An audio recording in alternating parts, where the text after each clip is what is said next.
twatse impano zacu zikamurika, ariko tunibuka yuko uyu munsi ari umunsi wa mbere utangira icyumweru cyo kwibuka ku nshuro ya 28, kandi n'inyigisho twagerageje kuzihuza n'iki cyumweru. N'ubundi byarahuraga kubera yuko akenshi icyunamo kiza mu gihe cya Pasika. Abibuka neza muri 94 Pasika yabaye ku itariki ya 3.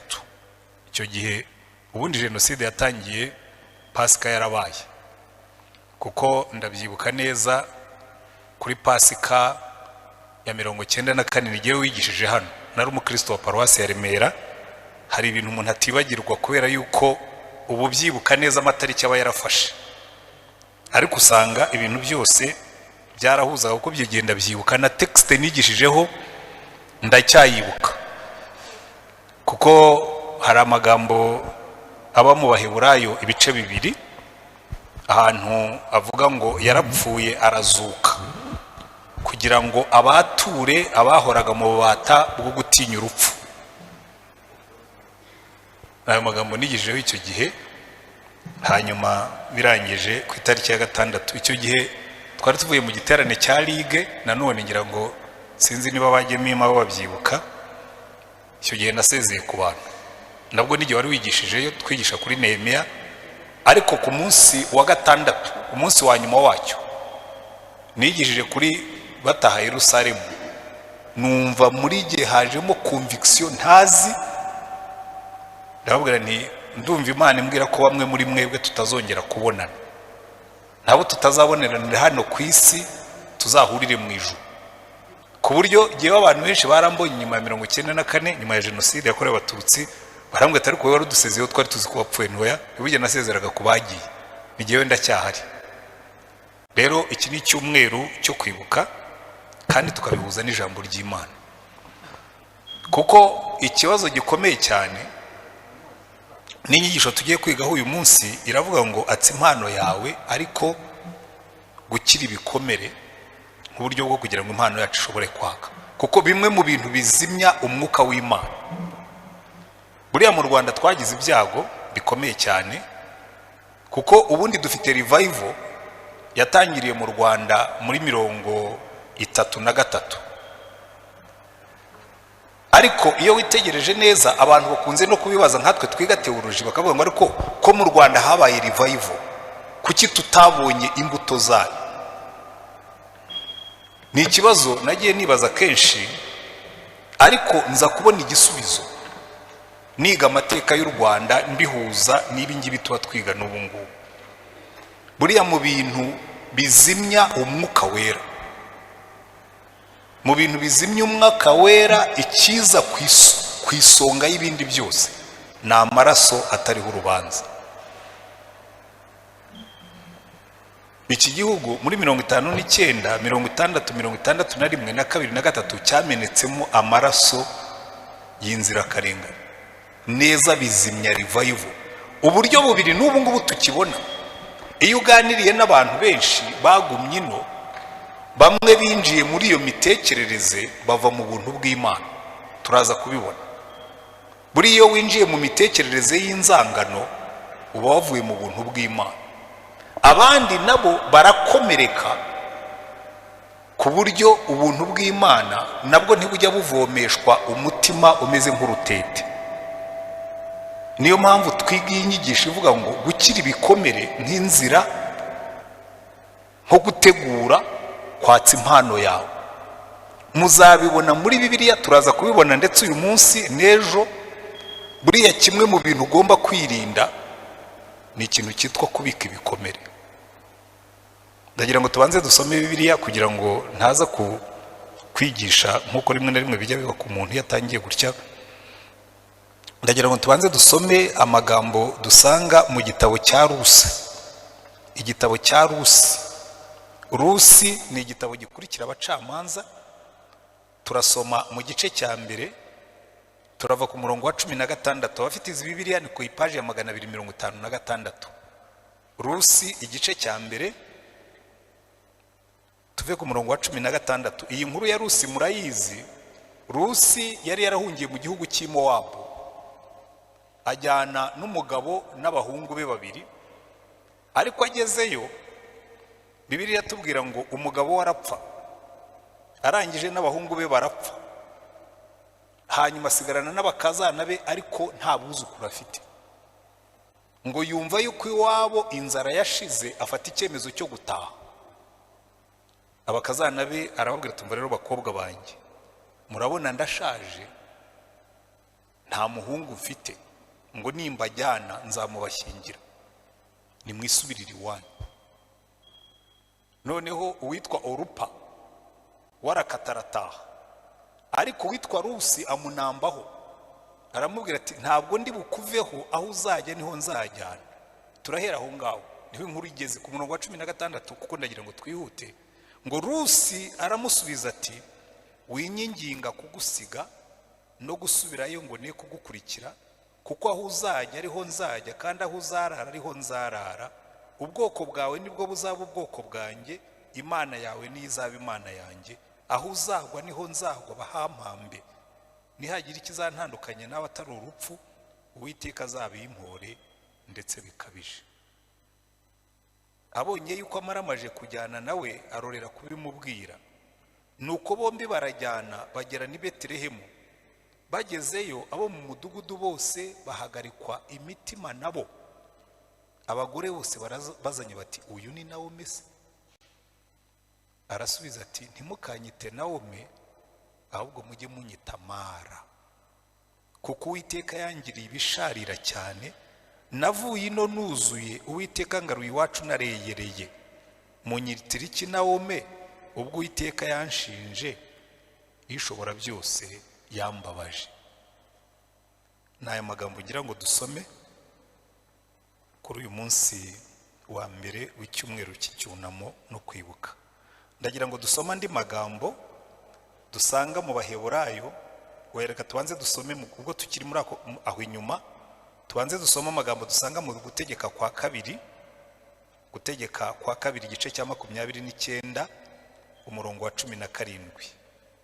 Gutegeka kwa kabiri igice cya 29 umurongo wa 17 haravuga ngo, muri mwe he kugira umugabo cyangwa umugore cyangwa inzu cyangwa umuryango umutima we uteshuka uyu munsi ngo uve ku Uwiteka Imana yacu, agenda akorera ibigirwamana by'ayo mahanga.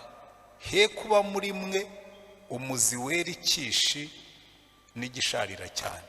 Amagambo nashakaga n'aya ngaya nyuma avuga ngo, he kuba muri mwe umuzi wera ikishi n'igisharira cyane. Hanyuma mu Baheburayo igice cya 12 turasoma ku murongo wa 14 tugeze ku wa 17. Haravuga ngo, mugire umwete wo kubana n'abantu bose amahoro n'uwo kwezwa, kuko utejejwe atazareba umwami Imana. Mugire umwete wo kubana n'abantu bose amahoro n'uwo kwezwa, kuko utejejwe atazareba umwami Imana. Mwirinde hatagira umuntu ugwa akava mu buntu bw'Imana, kandi hatagira umuzi wo gusharira umera ukabahagarika imitima, abenshi bagahumana. N'aya magambo nagira ngo dusome. Ubona iteka ryose muri Bibiliya hari ibintu Bibiliya yihanangiriza abantu, ikababwira ngo mu bintu byose mukora hari ibintu mugomba kwitondera, hari ibintu mugomba kwirinda. Kimwe muri ibyo bintu abantu bagomba kwirinda harimo umuzi wo gusharira, kuko Imana iravuga ngo mwirinde hatagira ikishi cyangwa umuzi usharira cyane umera mu mitima yanyu. Uyu muzi wo gusharira ubagarirwa ukabibwa n'ibikomere, kandi nimwitegereza neza abantu bose, isi yose ni inkomere. Abantu bakomereka kwinshi, abantu bakomerekera ahantu henshi, abantu bakomereka mu buryo butandukanye, ariko twese turakomereka. Na Bibiliya buryo uyitegereje neza yuzuyemo inkomere. N'umwami wacu iyo tumuririmba turarimba ngo, mwami wakomeretse nitwe waziraga. N'umwami Yesu nawe yarakomeretse. Ndetse nitugera mu ijuru tuzasanga ijuru rituwe n'inkomere. Abantu bose muzabona, nshobora guhera ku itangiriro nkageza ku byahishuwe, ijuru rituwe n'inkomere ariko zo mu bikomere byazo. Haleluya. Umuntu wa mbere wakomeretse na Adamu na Eva, bakomeretswa na Kayini yishe umwana wabo. Niba hari igikomere gishobora kubaho, ni icya Adamu na Eva babonye Kayini yarambuye ibiganza yica murumuna we, barakomereka kandi batari buhore, biciwe n'umwana bibyariye, barakomereka. Ngaho nimwishyire mu mwanya wa Adamu na Eva,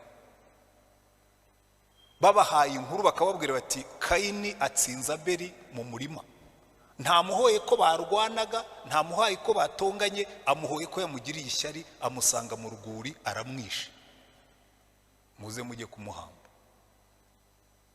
Nibwira ko Adamu na Eva bagomba kuba barapfuye bagifite agahinda ku mwana wabo, barakomereka. Barakomereka, iyi si yuzuye inkomere. Mutekereze Esawu na mwene se Yakobo, amugurishije umurage w'ubwana bw'imfura, yanze kumugaburira, aramubwira ati murumuna wanjye ko inzara inyishe, aramubwira ati kugira ngo nkugaburire ugomba kubanza ukangurisha umugabane wawe wo kuba umwana w'imfura.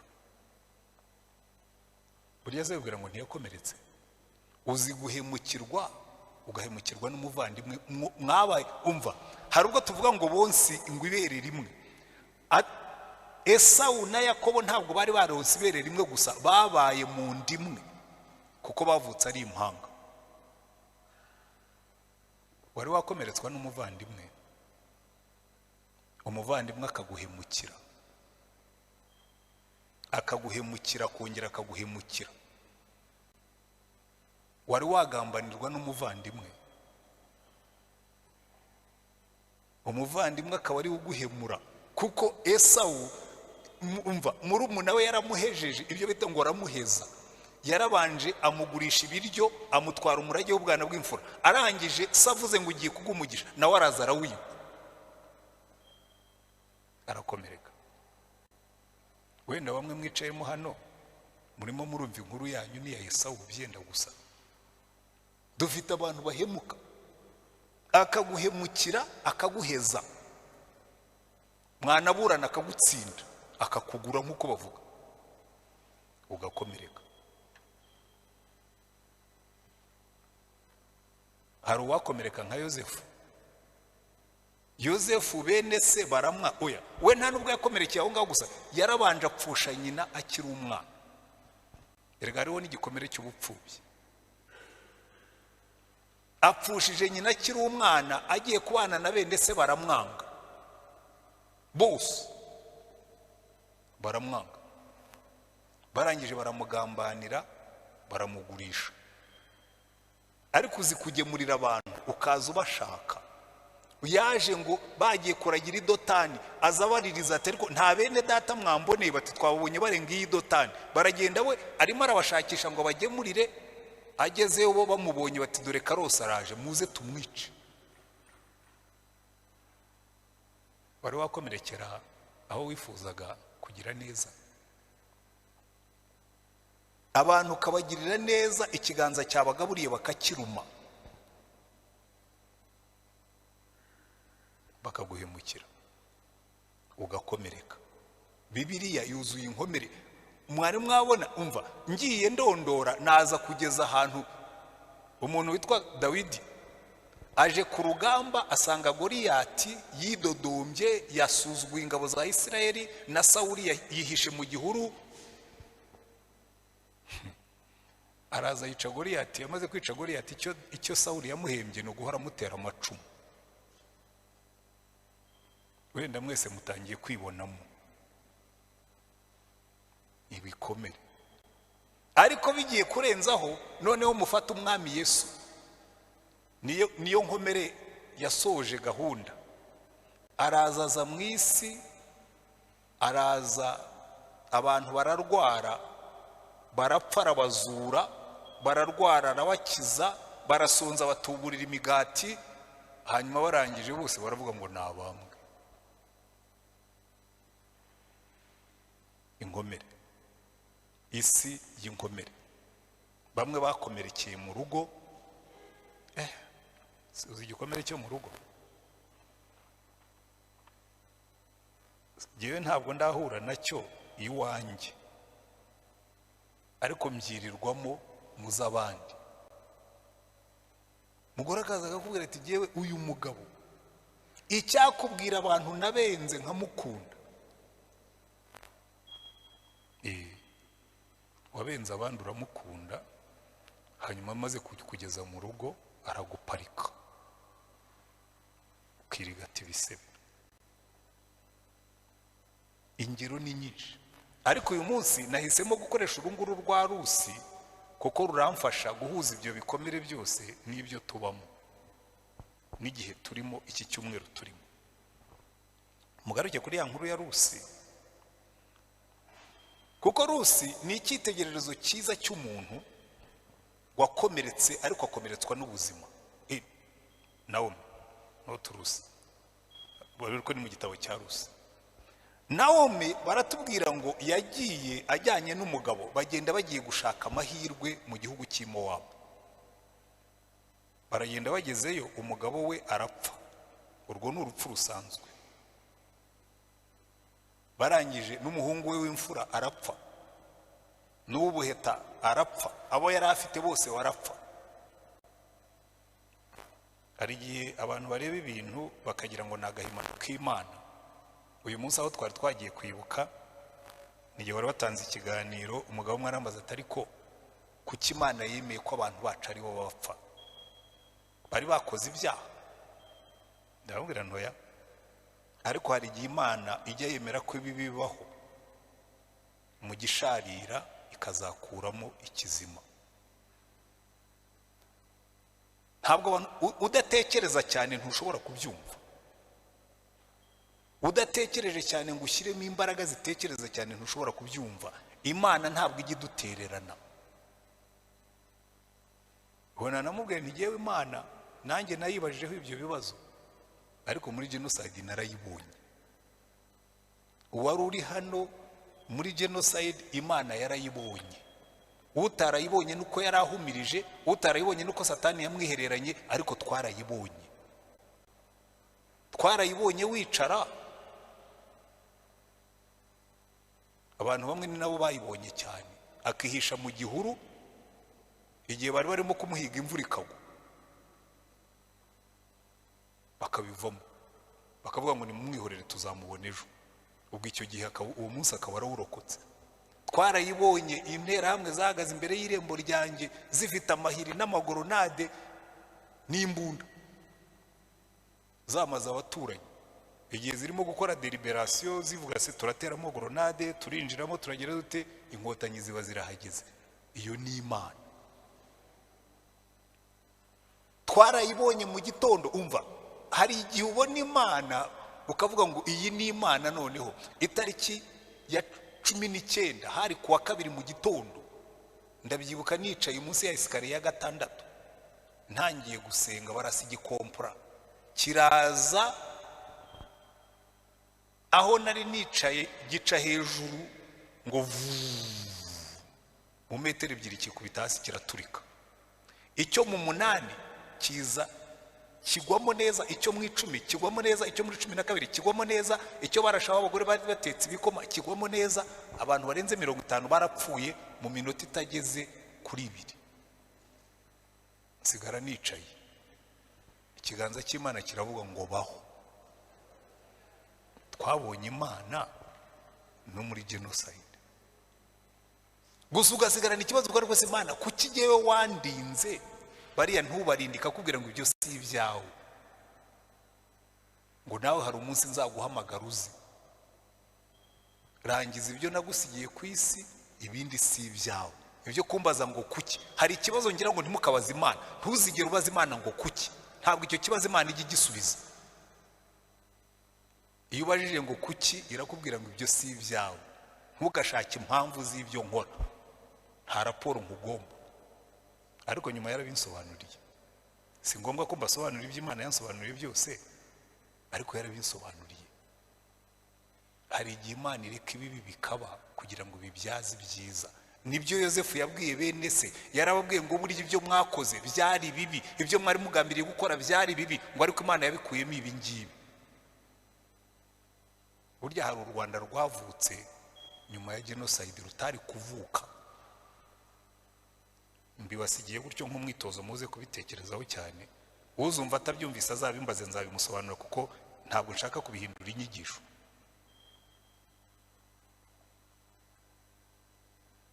Hari igihe Imana ireka ugakora ibibi kugira ngo ikuvane mu nzira, kavuga ngo kora ibyo bibi, ariko amaherezo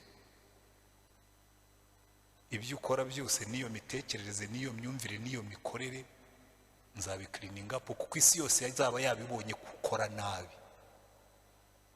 Muzarebe muri Bibiliya muzabibona. Ni nako Imana yabwiye Aburahamu imubwira ngo ubwoko bwawe, urubyaro rwawe bazaba basuhuke mu gihugu cy'amahanga imyaka 430, ngo kuko gukiranirwa kw'Abamori kuzaba kutaragera ku ndunduro. Hari igihe Imana ireka gukiranirwa kukagera ku ndunduro, yaguhana ntihagire ubaza ibibazo. Ariko Imana twarayibonye. Amen. Uyu Nawomi, reka nigarukire kuri Nawomi. Nawomi, iri jambo Nawomi, iri zina Nawomi nimusubira muri Bibiliya ryanyu bisobanura ngo umunyagikundiro. Nawomi yari igikundiro. Hari n'abagore bitwa ba gikundiro cyangwa ba Mutesi cyangwa ba Gatesi na ba Muteteri n'abandi nk'abo bose ni ba Nawomi, ba gikundiro.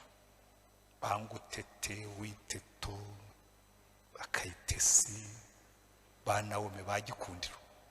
Ariko Nawomi avuye muri kiriya gihugu aravuga ngo umva, nagiye ndi Kayitesi, nagiye ndi Muteteri, nagiye ndi Mutesi, ngarutse nitwa Mara,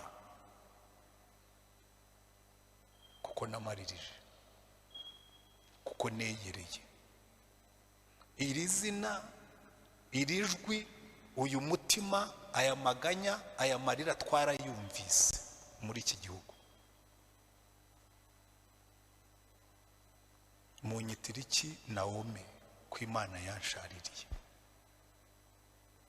Munyitira iki Nawomi ko ubuzima bwaninze? Munyitira iki Nawomi ko neyereye? Munyitira iki Nawomi? Wenda nawe wicaye muno munsi, rega buriya umuntu wese iyo yakomeretse Satani araza akicara akakuririmbira indirimbo y'amaganya, akaza akakwicara iruhande akajya akubwira ati ngaho rero ongera ushime twumve se, ongera useke se tukurebe, ongera uvuge se. Ukabura amagambo. Abayisiraheli babajyanye i Babuloni, niba hari Zaburi yatanze indirimbo nyinshi ni Zaburi 137. Muzumva indirimbo, abitwa ba Bob Marley, abitwa bande bahimbye indirimbo kuri Zaburi 137 ivuga ngo by the rivers of Babylon there we sat down and there we went when you remember Zion. Ngo ku nkombe z'imigezi y'i Babuloni, ngo twari tuhicaye twamanitse inanga zacu, ngo abanyamahanga ubwo batubazaga ngo nimuturirimbire indirimbo z'i Siyoni, ngo tukabasubiza ngo twaririmba dute indirimbo z'i Siyoni twicaye mu gihugu cy'amahanga? Naririmba n'indirimbo z'Imana nicaye mu gahinda. Naririmba nibyo Nawomi yababwiraga ati ntimukanyite Nawomi, mwinyita Nawomi, mwinsaba kuririmba, mwinsaba gushima, mwinsaba guhimbaza, kuko nabaye Mara, narashaririwe. Ni ubutumwa bukomeye cyane, ni ikintu gikomeye cyane. ariko icyo nkundira imana yacu, iyi Mana ni Imana iza ikadusanga ku nkombe z'i Babuloni, ikadusanga ku migezi y'inkombe z'i Babuloni turirimba indirimbo z'agahinda, ikaza ikajyamo. Kuko nimukurikira inkuru ya Naome, ikintu kinezeza cyane, Rusi uyu nguyu wari wamwomyeho yageze aho ngaho, umugabo witwa Bowazi aramubenguka kuko yari umucunguzi, ibyo bitaga umucunguzi muri Isirayeli. Iyo wabaga ufite umugabo mwene wanyu yari yemerewe kugucungura, yari yemerewe kugutwara akakugira umugore, agacungura urubyaro rwa mwene wabo, akakubyaraho umwana akitirirwa wa wundi wapfuye. Bowazi aravuga ati cyakora gihe nzagutwara, hanyuma ngucungure. Nkunda ukuntu iki gitabo kirangira, baratubwira ngo nuko Bowazi acyura Rusi, n'umurongo wa 13 w'igice cya 4. Nuko Bowazi acyura Rusi, abo umugore we aryamana nawe, Uwiteka muha gusama inda, abyara umuhungu. Abagore babwira Naome bati, Uwiteka himbazwe, utakoretse udafite umucunguzi. Icyaduha akazaba ikirangirire mu Bisirayeli, kandi azasubiza intege mu bugingo bwawe, azagutunga mu bukecuru bwawe, kuko umukazana wawe ugukunda akakugirira umumaro, uruta uw'abahungu 7 ari we umubyaye.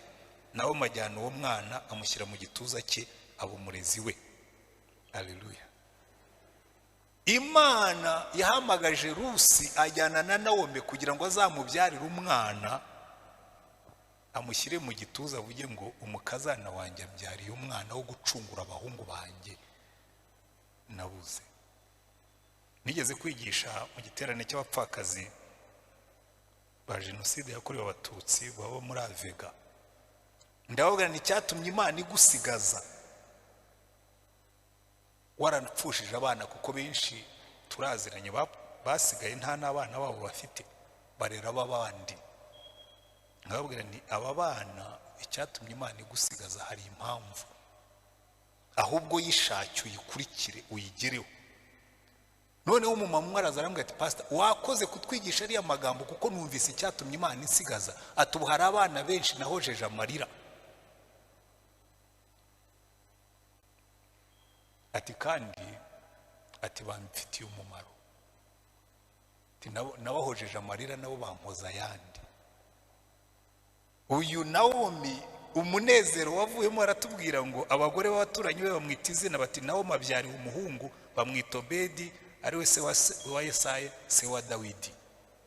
Ikintu gikomeye cyane no kubona Rusi w'umumowabukazi. Ubundi Imana yari yaravuze ngo abamowabu ntibazinjire mu bwoko bwanjye, kuko bari ibibyarirano, bari bene Ruti yabyaranye n'abakobwa be.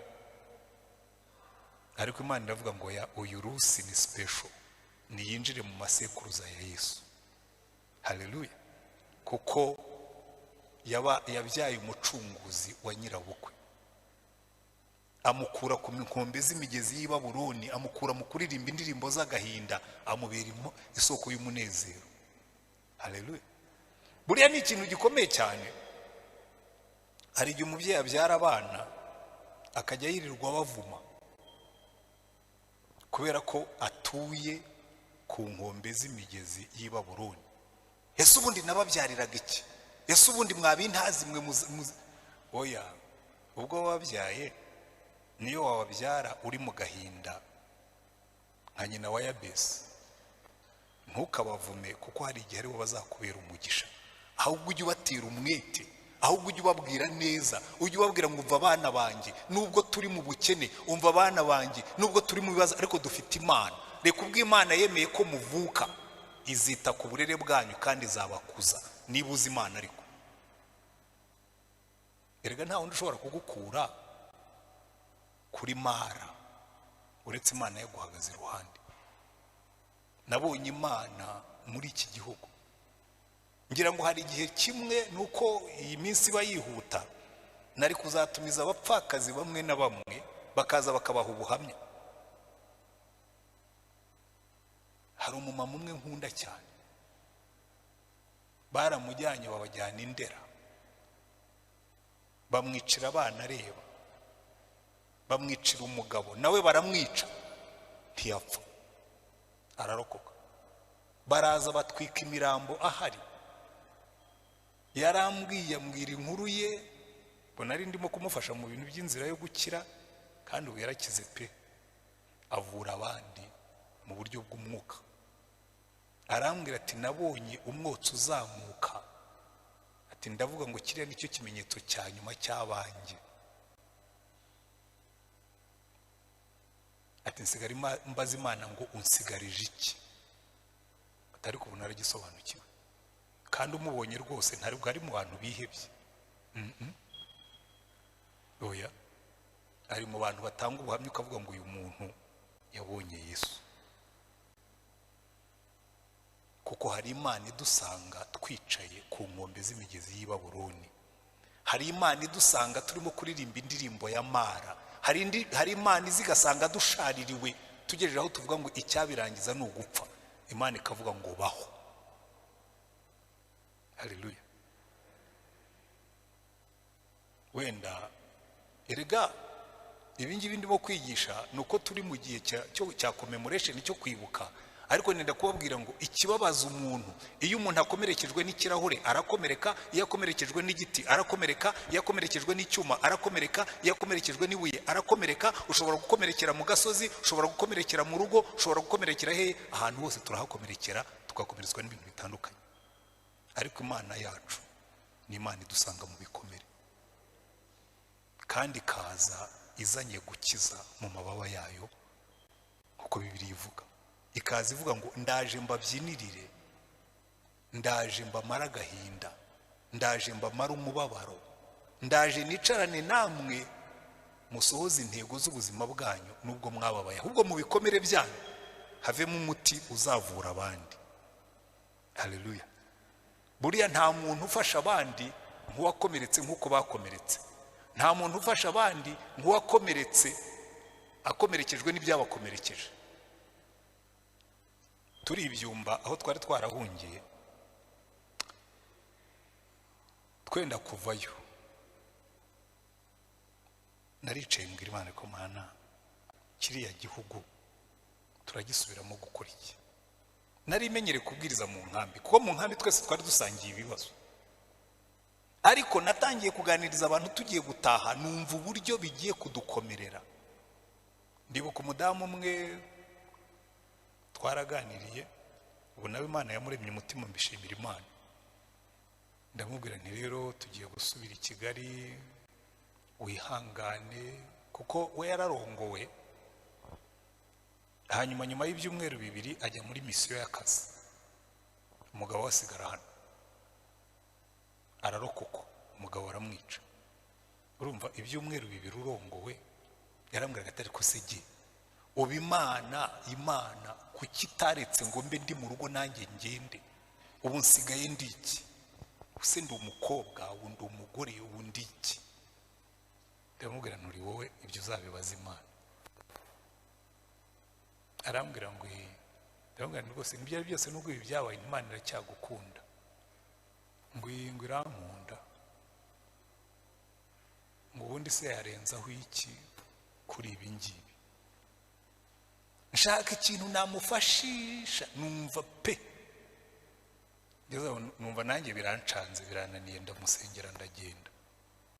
Cyakora nshima Imana ko nyuma yaho naje kumusanga ari umudiyakoni mu itorero runaka, muri aya matorero mashya atanga ubuhamya. Yarambwiye ati umva ye, amagambo wambwiye nageze aho nsanga ariyo yonyine ashobora gutuma nkomeza kubaho. Ati kuko nasanze ari ukwiheba ntacyo bimariye, ati ndavuga ngo noneho ubwo Imana yantwariye umugabo, reka nanjye nyisange, hanyuma inkoresha icyo ishaka.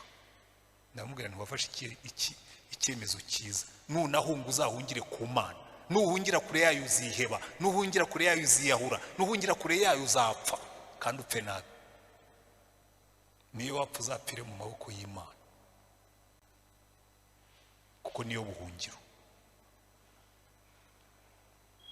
Buriya nko zaburi nyinshi, buriya ni ukugitse zaburi, Imana niyo buhungiro n'inkomezi zanjye,